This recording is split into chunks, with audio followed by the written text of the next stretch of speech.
Hey everyone, welcome back to another video, and today we're doing a first impression of Areej Le Dore. I purchased the samples myself from the website because I know they sell out super quick. So I got myself a little box, here they are, and this is just a very casual first impression. Obviously I've not had time to test them on skin or anything yet, so this is literally a first impression, although we'll call it a second impression because I did sneakily have a sniff of them yesterday.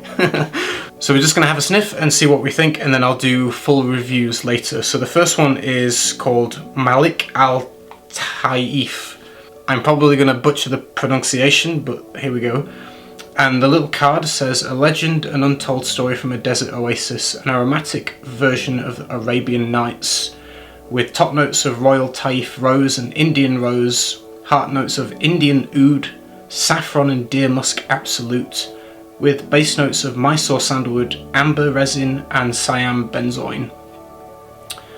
With the little picture there. And they've upgraded their bottles. They now come in a 30ml, which is nice, and the presentation is slightly different. I actually really like the new bottles, I think they look pretty cool. So we'll give this a spray.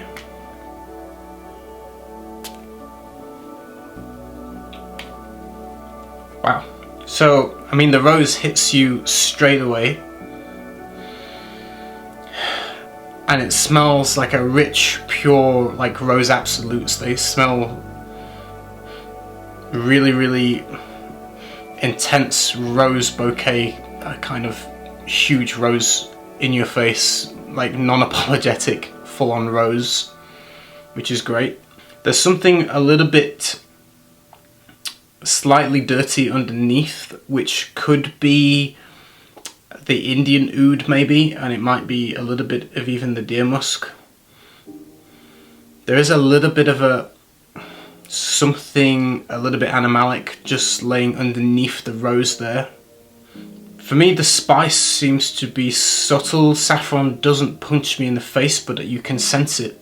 But I think if you're a rose lover, that is one to check out if you're into rose. From a first impression, it's hugely rose heavy. The oud, to me, from an opening point of view, isn't hugely dominant. It's like a hint of an underlining.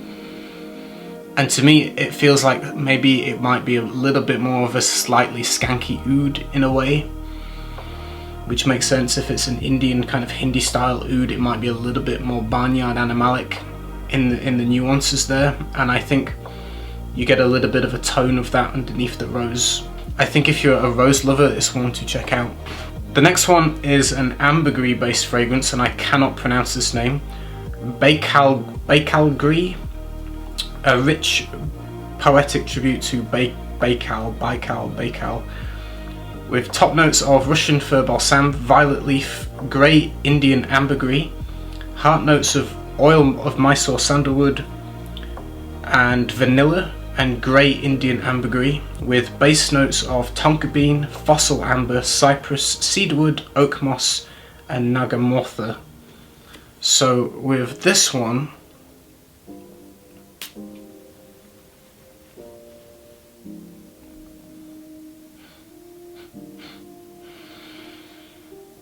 okay.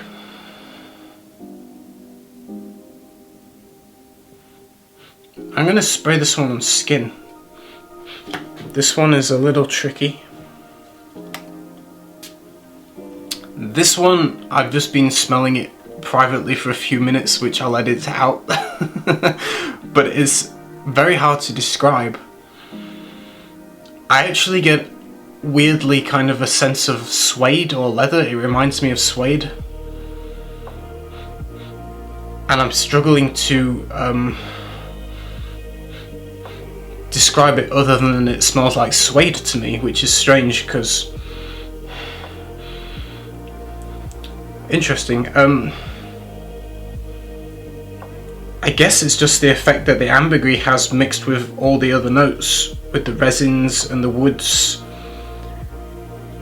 I mean, it's not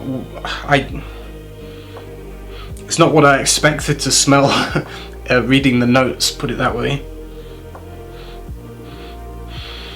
From a first impression, I am smelling suede leather. Okay, so that one I'm struggling to describe a little bit, but I smell suede leather, so we'll see how that develops on skin. I'm presuming more notes will come out, maybe it'll change a bit later. Very tricky to describe, and yeah, giving me kind of a suede-y kind of vibe. Let me know if you've tried that and kind of what you get out of it, and maybe I'm going crazy. But the next one is Oud Luwak.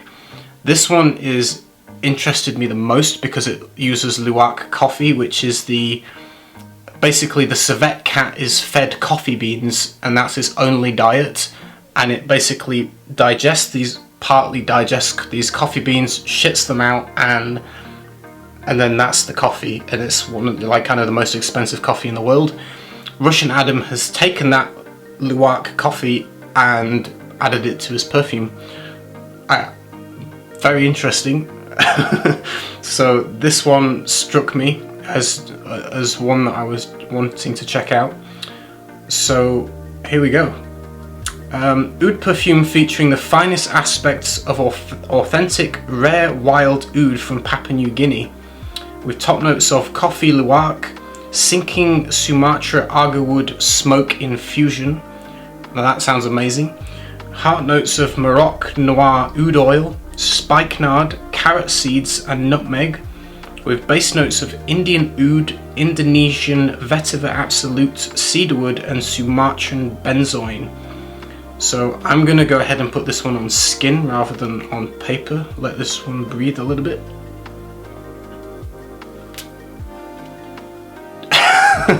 Straight away, this isn't going to be everybody's taste. This is like the definition of niche. Okay, so I do get vibes of the coffee, and the colour is very much brown. Like it smells like the colour brown. You get vibes of the coffee. There is an incensey, smoky woodiness to it, which I guess is which makes sense when the note says smoke infusion agarwood. I guess that's what I'm smelling. It is like almost, yeah, I mean, that's a perfect description, a smoke infusion. That's kind of what you get there. Very interesting. It's dark, it's raw, it's a bit rough. It's definitely not mass appealing. This is like a specific taste. But it does have a dark, more mysterious, kind of interesting vibe, like people would kind of want to know what you're wearing just because it's a little bit odd and different. From a first impression, I like it. I'm not sure it's one that I could pull off myself, but it's a little bit aromatic, it's dark, it's woody, it's slightly smoked, and you get the vibes of the kind of this dark, kind of smoky coffee. Very interesting. I would definitely, I'm going to be reviewing that properly in the future and kind of delve into it. The spices don't particularly jump out. I'm not smelling too much of that. It's more kind of the mix of the smoky kind of oudi and wood notes with a little bit of that coffee vibe. Very interesting though, it's unusual. Again, this one almost has nuances of like a leatheriness to it as well. And the last one is, I can't pronounce this, KOH-I-NOOR. KOH-I-NOOR. This one I know is the collaboration with Nikhil from the channel Exotic Scents, and I will read you the little blurb on the card here. A huge animalic floral oriental that came to life in collaboration with Nikhil, known as Perfume Guru or Exotic Scents, with top notes of wild Siberian deer musk, Indonesian lemon, ylang ylang, gardenia, jasmine, champaca, patchouli, tonka bean, 30-year-old Indian oud and Mysore sandalwood, benzoin, crude amber, tuberose and jasmine sambac. So this sounds like a huge dose of mixed of florals here. I have smelled all of these the other day. But I do, so I have a kind of a general sense of them, so it's not completely like a blind first impression, so to speak. So with this one, I mean, it is like the description, it's a huge, like massive florals.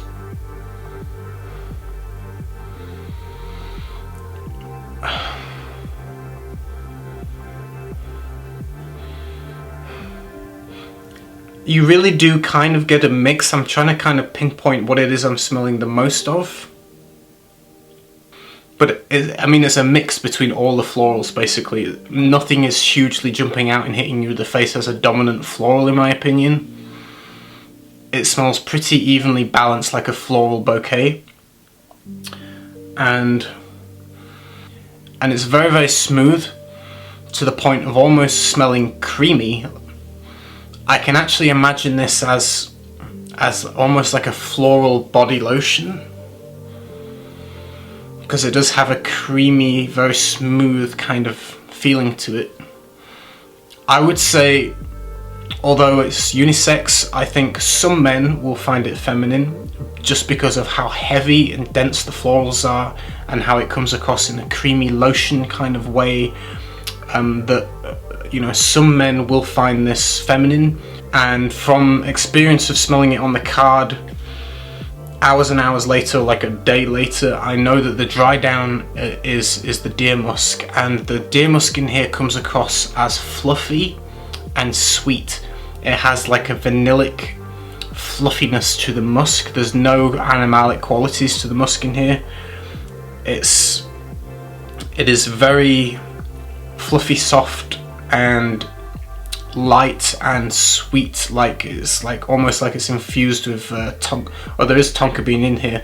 Maybe it's the way the tonka bean mixes with the musk. It just gives it this sweet fluffiness that's very, very likable, and I can't imagine anyone disliking the smell of the dry down. It's lovely. It's very, very smooth.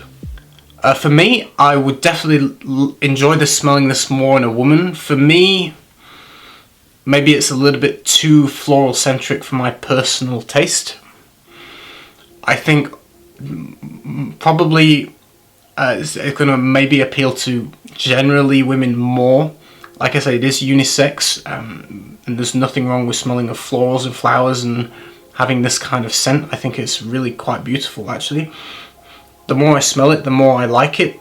I wasn't sure I did like it the first time I smelled it yesterday, but I can appreciate the blend of the florals there. It is quite pretty, and the dry down is very nice though, with this kind of fluffy vanillic like musk. So that's one that I will obviously, you need time to appreciate fragrances like this that are more centered around high quality natural ingredients in big quantities. You really need to spend time with it and feel the development and understand the skin chemistry more. So yeah, very interesting first impressions, and not kind of what I expected in a way, which is kind of cool. The Oud Luwak struck me as being the most dark and the most like intriguing and different. The one that struck me the most as being kind of like shooting me off guard a little bit is Baikal Gris, which is not at all what I expected, and still is reminding me of brown suede leather, which is interesting. The Malik Taif Rose. This one is a must try for hardcore rose lovers, but this is hugely rose scented. But there is just a hint of something a little bit dark below that rose, so some people it might be a little bit too much for. There is a little bit of a darkness under that rose. Okay, so that's it. I'm going to do full reviews after I've spent some time with them, because I don't want to rush it. I like, with these kind of heavily natural perfumes, I want to spend a little bit of time getting to know them properly before I give a full opinion. So don't take this one to the bank yet. It is a first impression, so do take it as that. My opinions can change when I've spent time with the fragrance. But as a first impression, I wanted to just put it out there because the samples just arrived. and I know people are excited to kind of hear opinions about them straight away, so take it as a first impression, and later on, once I spent some time with them, I'll do some full reviews. And I would say my favourites at the moment are probably the rose one, because I just have a soft spot for rose. I really like rose, so that one is definitely a try if you're into rose. Hope you enjoyed the video, and I'll see you again next time with another one. Take care. Bye.